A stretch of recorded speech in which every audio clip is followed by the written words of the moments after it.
I'm teaching on Zoom, and I'm teaching to record so I can post it. I think you guys got it, and I'm gonna just lower this a little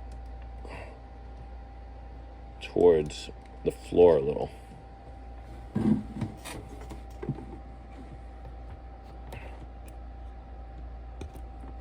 So that A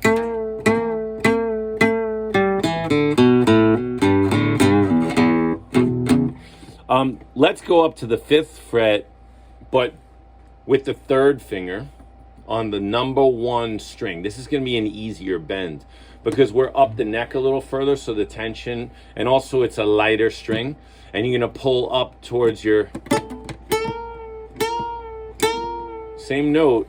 So we're trying to get a B flat from an A. See, you hear that? You could almost get a B on the acoustic guitar. I can get it, but I'm all the way against, like, underneath these strings to get that note out there. So half steps bends on the acoustic, but on the electric guitar, it's made for bending a whole step.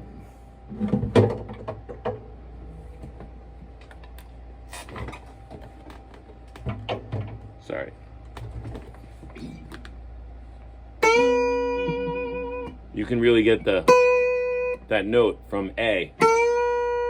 You could also, this is a trick, you could use the weight of the guitar if you're an electric player. Like, let the instrument fall on your finger, kind of.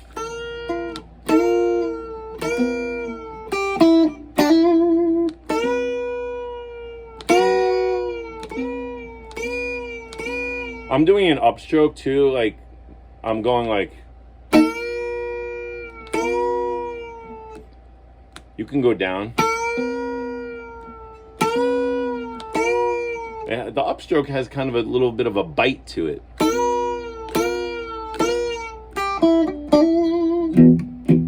Typical E shuffle riff.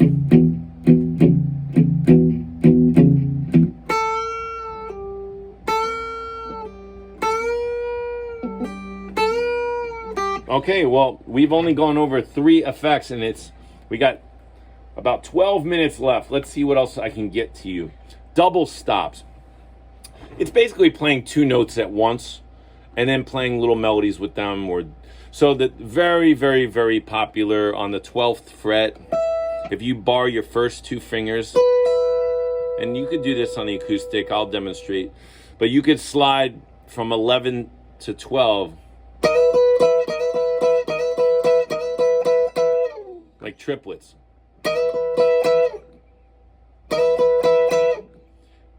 If I wanted to play the E minor pentatonic scale with double stops, you'd be barring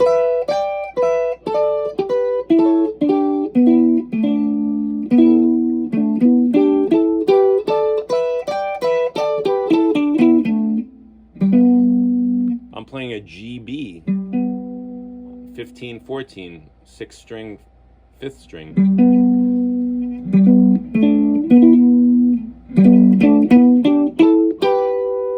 And then when you hit the G string, it's a 14-15, and then the top strings. And you'll hear like Castles Made of Sand by Jimi Hendrix. He does stuff like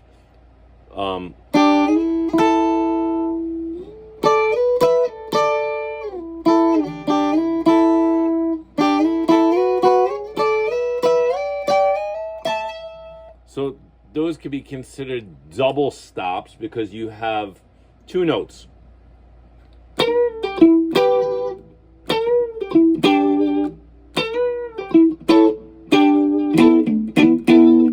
Right? It's cool. So you're bending in the 12th fret. I could do it in the first position. Here we go for guitar, and I'm going to switch to the acoustic real quick. So double stops on the acoustic guitar would be like, let's say you barred your 3rd fret, the D and G here on the first 2 strings, and played it on the 5th fret. So you played like a,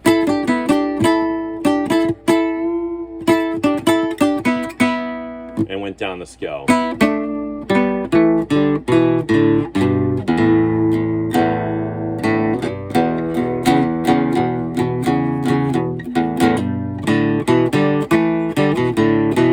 have to explain it more, but let's say you're playing the D and the G string. Again, I'm trying to get these cameras to both pick up at the same time. That's what I'm showing. Let's see if I can do it this way.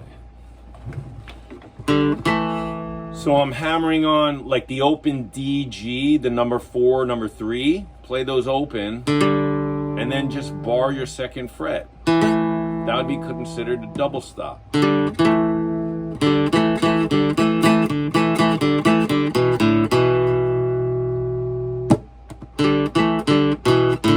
So I'm using combinations of the 4 and the 3 and the 5 and the 4 to play open, 2nd fret, and now I'm switching my pick to the 5 string and the 4 string, 2nd fret.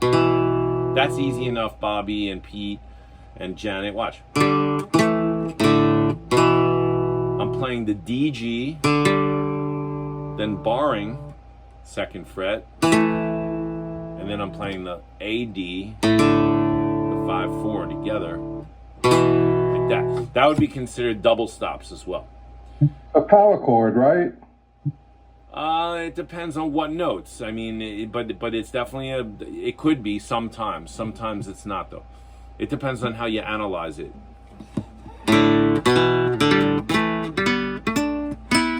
But they're definitely 2-note chords. Maybe there's another definition of double stops, but this is what I think. All right, hammer on we did. It's when you're hammering, you're playing like an open E, and you're hammering on G on the 3rd fret. You're picking once and getting 2 notes.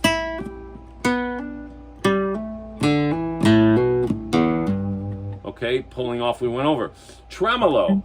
Tremolo picking is when you have a loose right hand and you're playing the tippy tip of the pick, tippy tip of the pick against the string.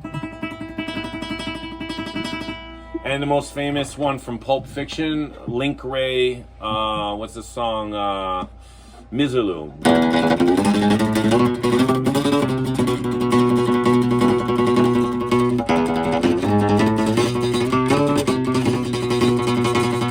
So you can do that on the number 1 string.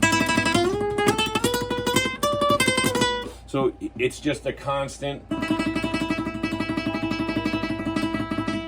All right, let's move on. Effects on the guitar. We have palm mute. You'll see that this is where our warm-up, the picking warm-up, where I say anchor the hand on the 6th string on the bridge. If you actually put your hand on the string and play, it's called palm mute. And my guitar teacher, Randall Dollahan, when he asked me if I knew how to play blues, and I said yes, and then he said, no, you don't, after listening to me play, he showed me this technique of palm muting to give extra rhythm rather than palm mute. Oh, brings you down to the real blues because it's chunky and it's muted. It's palm muted. Now, it's not the only style where we palm mute. I will explain, like reggae. Like, let's say we were doing Bob Marley War, the A to G bass line, it goes bum, bum, bum, bum, bum, bum. So 5, 5, 5, 3, 3, 3. Just single notes on the 6th string. So you could palm mute that. You could play it open like regular. But when you put your palm, when you put your skin of your hand on the string down by the bridge, you get that. You could try palm muting. Good job, whoever's playing. You can palm mute the pentatonic scale, the A minor pentatonic.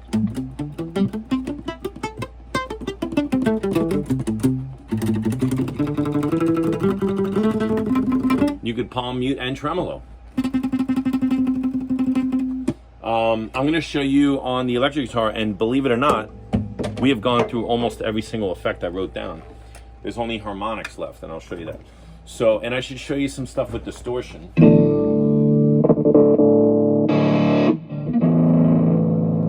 Because all this stuff sounds even cooler with distortion. palm mute. So here's a C major scale with distortion.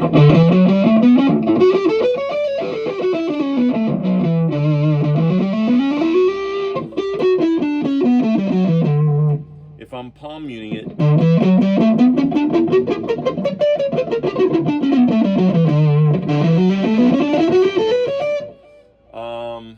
what else? Harmonics. So harmonics with the distortion sound great. Watch this 12th fret. It's when you lightly touch above the fret. You lightly touch your finger, but you don't press. Right above the line. So not in the fret, but above the metal. Try that on the 12th fret, and then on the 7th, and then on the 5. This is what it sounds like on an acoustic, and we're almost running out of time. So on the acoustic, you got 12th fret,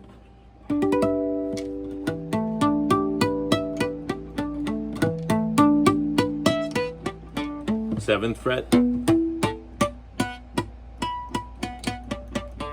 and 5. I'm just lightly letting my finger touch the strings right over the line.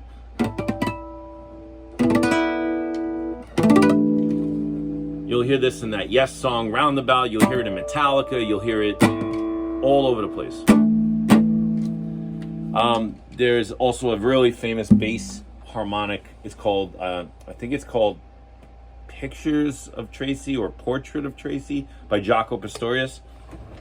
And I forgot the exact title, but it's something of Tracy, and it's really pretty. You should look at it. Check it out.